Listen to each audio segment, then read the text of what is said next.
All right, everybody, school is out. Thank you for joining us. Extracurricular, Cool Teacher Extracurricular here in the Cool Teacher Lounge. I love this place. It's so cool. Too. It is really retro. Is it cooler than your Cool Teacher Lounge? Send us your pictures of your teacher lounge. Oh my gosh, we would love to see those. Yeah, that'd be great, wouldn't it? Yeah, but you know what? And you're always welcome to come visit us in our Cool Teacher Lounge. And I bet you have a coffee machine in your lounge. There's not a coffee machine. Would you just order one and then requisition one? There's got to be a dirty one in the old requisitions department.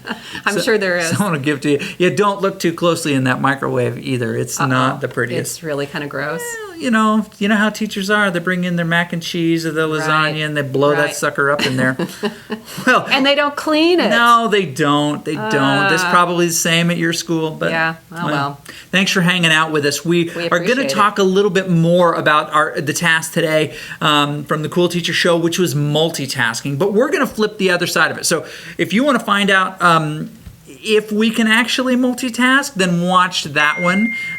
If not, hang out with us and we'll tell you different ways that you can multitask more effectively. Were you thinking of something else while you were saying that? You were multitasking. I caught you. No. I caught you multitasking. No, I was just going to choose a different word. On film, word. I caught you multitasking. Anyhow, we're going to give strategies on how to multitask. Well, not really how to multitask, but how to do things. Oh, easy for you to say. When you're not multitasking. That's right. There, you were multitasking and I caught you. Okay, all right.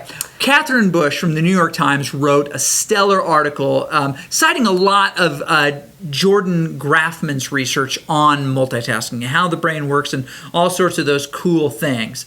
And she had a few things to say. We're going to share those with you here. We're going to share 5 things with you. Five things. And then I'm going to add a couple of, we're going to add a couple of our own that we think make a lot of sense. Strategies, if you will. I'll start. Can I start? Please. Because I like to be number one. Yes, you do. Number one, don't think you can actually do 2 things at once. You cannot do it. When you're driving, you cannot be texting. It's just the way it is. It's something you really want to do, but you just can't do it because if you're texting, you're texting. And if you're driving, you're driving. If you're writing a paper, you can't be watching a movie. You can't do both of those things at the same time. Right. As we discussed in the research before, really what you're doing is you're just task switching. You're jumping back and forth between 2 tasks. And another suggestion they have is that we need to prioritize. If we have multiple tasks that we have to accomplish, we have to decide what's most important. Right. You cannot bake a cake and swim simultaneously. Really? No, you have to prioritize. You have to swim first or drown and then make the cake. Yeah, okay. So, but that's one of those things that Jordan Grafman talked about. Now, he is on CBS's new drama, CSI NINDS, the National or Neurological Disorders and I've totally screwed it up. The National Institute of Neurological Disorders and Stroke. There's not actually a new show coming out, but we love acronyms. Right. Also known as if you're NINS. In education. NINS.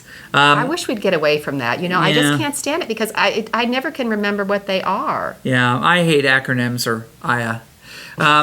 And he did a driving simulation where other cars and jaywalkers and things like that were coming into context, and they were doing that while they were paying attention to a sequence of numbers.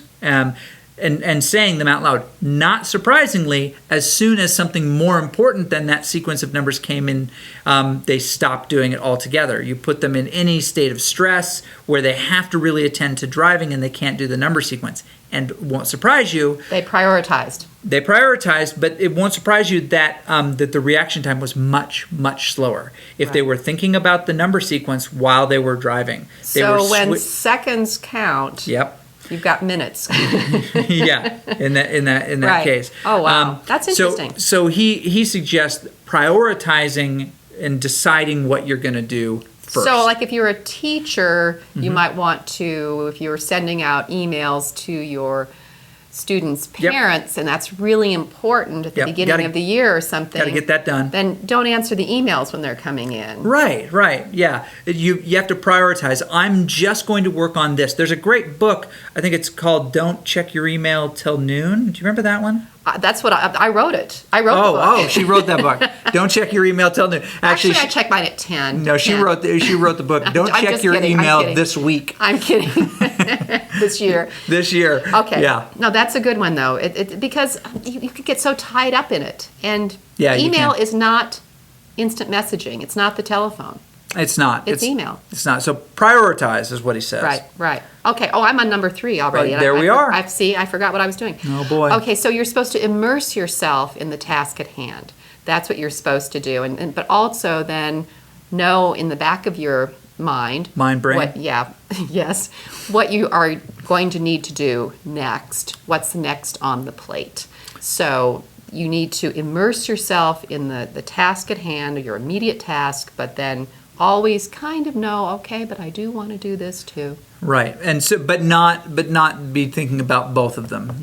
Basically, focus deeply on one thing and remind yourself. He said, put some reminders there. Partly because you must maintain an intention. This is what they said, to break off at a certain point and switch to another task. Right, or otherwise you become immersed. Because you become so immersed and lost in the then task. You can't change activity. So that happens to me a lot. It's that intentionality, right? That happens to my son a lot. He gets so he just gets right, exactly. He gets so focused on something that he forgets to. Then he has to eat his breakfast or something, and he races around and eats the breakfast fast, and then he's late to school. Yeah, it's this kind of mental juggling that actually taps a section of the brain, the mind brain in the front, called Brodmann's Area 10. Right. Brodmann's Area 10 is located in the frontopolar prefrontal cortex. Oh my goodness, you did it again. You did it again. I did. I'm so impressed. It's at the very front of the brain. It's the front part of the mind brain, right? And it regulates the function between task switching. We can see that on fMRI when the blood moves around, and it's pretty cool. It's amazing, really, when you think about what we can see with the brain now, and on all the information we have, and all the research on the brain. And so cool. One of my favorite books is My Stroke of Insight. Did you ever read that book? It was about this. Are there pictures? She's a neurosurgeon. No, there are no pictures, so you probably haven't read it. No. And she's a neurosurgeon, and she studied strokes, and she had a stroke. Oh yeah, I heard an interview. She's done a TED Talk that's amazing. Yep, I heard an interview. It's amazing, and so, but the brain is elastic; it can repair itself. We'll put that link down there too. We'll put that TED Talk link down there so you can check it out. I'm multitasking. Awesome, but it has a lot to do with brain research and what we've been able to learn about the brain. So depend on routines is number 4. If you are focused on routines, scientists believe, multitasking will become easier. For example, that's interesting. That's really interesting. Driving. Well, we've done a lot of driving. In the United States. If you live in like Asia, in Asia they drive too. Where is it that they don't drive? Japan? The moon. Yeah, the moon, yes. Okay. But they don't drive as much sometimes in those countries. And so they come to the United States and they have to freak out. Like, can you imagine driving on the LA freeway or something? With trucks. Yeah, right. It would be horrible. Right. Okay, keep going. Routines. Routines. Like, for example, driving a familiar activity for many of us becomes largely automatic, or parts of it. And the parts of the prefrontal cortex involved in the cognition, they actually surrender to deeper regions, like that autonomic function. And we learned on that. So they suggest that once a task is learned, we can shift our attention to other things. That's why we can listen to the radio when we drive at 40, which you and I are both 40. Right. And I thought you meant when you drive at 40 miles per hour. No. Teenagers struggle because they have not learned those kind of automatic functions. Right. Remember when you first started driving? I do. I remember that. And you were 10 o'clock and 2 o'clock the whole time. Right. shifting gears was a high cognitive load. Now you're flying down the freeway at 85 with a burger in one hand, steering with your knee, sipping on something while talking on your phone. Not me. Okay, well, some people do. Right. I got cut off by that person this morning. Don't you hate that? Oh, God, I hate that. As routines develop, certain things become just a little bit easier. So depend on those kinds of routines. So number 5. Number 5. Man alive, number 5. Okay, make schedules. I know, I'm a little strange. Make schedules, not to-do lists. Right. So I thought this was interesting because a lot of people do make to-do lists. Yeah. And give them priorities. This is A, B, whatever, super priority. Right. And in fact, a lot of programs, like there's this program, Todoist. Have you seen that program, Todoist, which is really good. It integrates with Gmail and everything, but it's tasks. Linear tasks. Linear tasks. We love to-do lists. We love top 10 lists. We love lists in general. Right. You're saying they're a problem. Right. And so you need to make a schedule. You need to say, okay, I need to contact this student's parent about something. I need to put that on my calendar. I'm going to do that Monday at 4:30 p.m. and contact that parent. Right. So putting things on a schedule, and it's so easy to do now with Google Calendar. You can just add things and you can share them with people. And so why don't we do that more often? Why do we like to make a list? I'll tell you, I have been more productive when I take my to-do list and I say between this time and this time I'm going to write. Between this time and this time I'm going to do email, and this time I'm going to give student feedback, and this time I'm going to go do this. And I just kind of work through those things, and I force myself to stop when I get to that time boundary and switch those tasks. I think this is absolutely right. It's a great piece of advice. Make schedules, not to-do lists. So I find if I put those same things on a to-do list, I often will miss one or two of them altogether. I'll never touch on them. I'll never have progress on those things.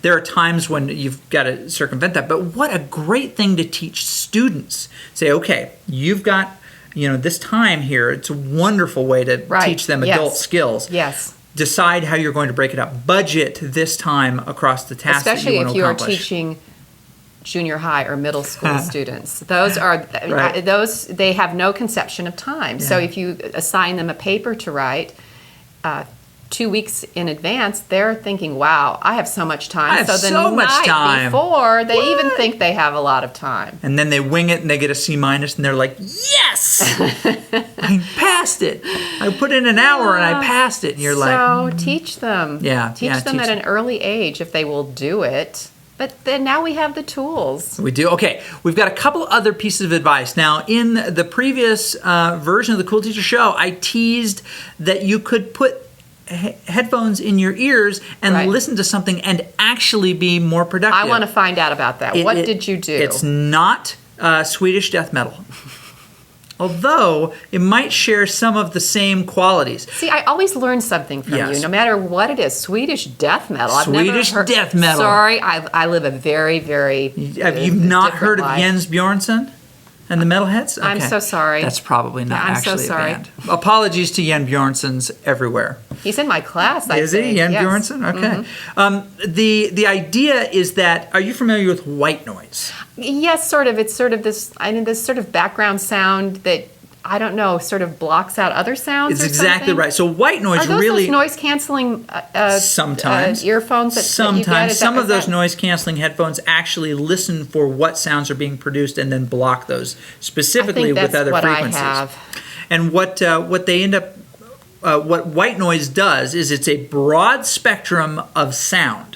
Right, from low to high, all frequencies at once. You hear white noise when you're next to the ocean, or when it's raining outside, or when you turn your old TV, like our old Sharp TV over here, to channel 3 and turn up the volume, static.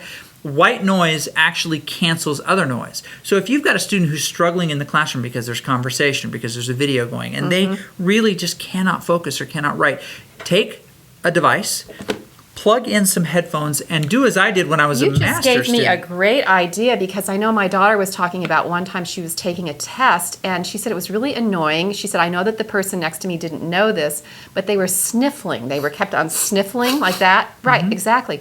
And she said it was really annoying, and it really interrupted her flow.